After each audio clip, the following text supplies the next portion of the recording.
കഴിഞ്ഞ ദിവസം പത്തനംതിട്ട കളക്ട്രേറ്റിൽ 1 മണിക്കൂറോളം നീണ്ടുനിന്ന രക്ഷാദൗത്യമാണ് നടന്നത്. നേരത്തെ പറഞ്ഞില്ലേ, ഒരു കുഞ്ഞു ജീവനും നഷ്ടമായിക്കൂടാ എന്ന അഗ്നിരക്ഷാ സേനാംഗങ്ങളുടെ നിശ്ചയദാർഢ്യം ആണ് ഫലം കണ്ടത്. 4-ാം നിലയിലെ ഷെഡിൽ കുടുങ്ങിയ പൂച്ചക്കുഞ്ഞിനെയാണ് അഗ്നിരക്ഷാസേന രക്ഷപ്പെടുത്തിയത്.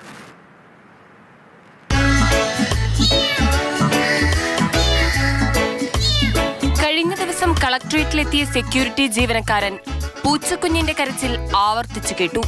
ഏറെ നേരം നടത്തിയ പരിശോധനയ്ക്ക് ശേഷമാണ് കളക്ടറുടെ ചേംബറിലുള്ള 4-ാം നിലയിലെ ഷെയ്ഡിൽ ആളെ കണ്ടത്. 3-ാം നിലയിൽ കളക്ടർ ചേംബറിന്റെ അടുത്താണ് കേൾക്കുന്നത്. അപ്പോൾ നമ്മൾ പറഞ്ഞു നോക്കാൻ പറഞ്ഞു, എന്താണ് ഫസ്റ്റ് എയ്ഡ് ആയിട്ട് എന്തെങ്കിലും ചെയ്യാൻ പറ്റുമോ, സാറിന് ചെയ്യാൻ പറ്റുമോ നോക്ക്, പറ്റൂല്ലെങ്കിൽ വിളിക്കാൻ പറഞ്ഞു. അപ്പോൾ സാർ 5 മിനിറ്റ് കഴിഞ്ഞിട്ട് പറഞ്ഞ് പൂച്ച ഇതിൻ്റെ ഈ വിടവിൽ, ഈ കോൺക്രീറ്റിൻ്റെ വിടവിലായിട്ട് കുടുങ്ങിയിരിക്കുകയാണ്. ഷെയ്ഡിൻ്റെ അതിൻ്റെ ഇടയിലായിട്ട് അതിൻ്റെ ചെറിയൊരു ഗ്യാപ്പുണ്ട്, അവിടെ കുടുങ്ങിയിരിക്കുകയാണ്. അപ്പോൾ സാധാരണ ആൾക്കാർക്കൊന്നും ചെയ്യാൻ പറ്റാത്ത അവസ്ഥയാണെന്ന് പറഞ്ഞു. അങ്ങനെ നമ്മൾ ഇവിടുന്ന് ക്രൂ പോയി.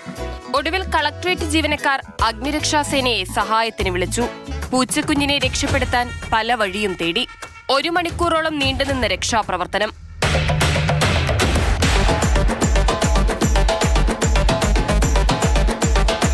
പ്രിസ്ക്രിപ്റ്റീവ് റെസ്ക്യൂ ടൂൾ എന്ന് പറയുന്ന ടൂൾ ഉപയോഗിച്ചിട്ട് ആദ്യം കോൺക്രീറ്റ് അതിൻ്റെ വിടവ് നമ്മളൊന്ന് വലുതാക്കി.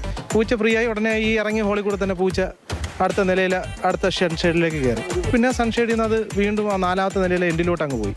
പിന്നെ നമ്മൾ സേഫ്റ്റി ബെൽറ്റ് എടുത്ത് സേഫ്റ്റി ബെൽറ്റ് കെട്ടി ഈ പറയുന്ന ഷെയ്ഡിൽ അമൽ ചെന്നെന്ന് പറയുന്ന നമ്മളൊരു ഫറോനെ ഇറങ്ങി. പൂച്ചക്കുഞ്ഞ് അങ്കലാപ്പിൽ കുതറി മാറിയതോടെ നന്നായി നിൽക്കാൻ പോലും കഴിയാത്ത ചെരിഞ്ഞ ഷെയ്ഡിന്റെ ഭാഗത്തേക്ക് അഗ്നിരക്ഷാ സേനാംഗം ഇറങ്ങി നിന്നു.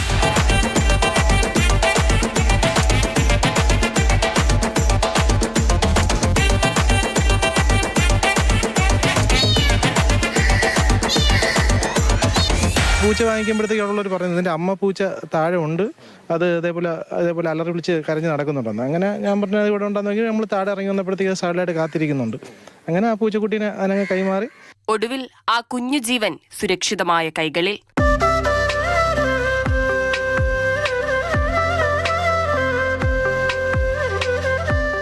പൂച്ചയ്ക്ക് സന്തോഷം, നമുക്കും ജീവൻ രക്ഷപ്പെടുമ്പോൾ സന്തോഷം. നമ്മളെ ജോലിയിലെ സന്തോഷം ഇതാണ്. ഏതെങ്കിലുമൊക്കെ ജീവൻ രക്ഷപ്പെടുമ്പോഴാണ് നമുക്കൊരു സന്തോഷമുള്ളത്. മാതൃഭൂമി ന്യൂസ്, പത്തനംതിട്ട.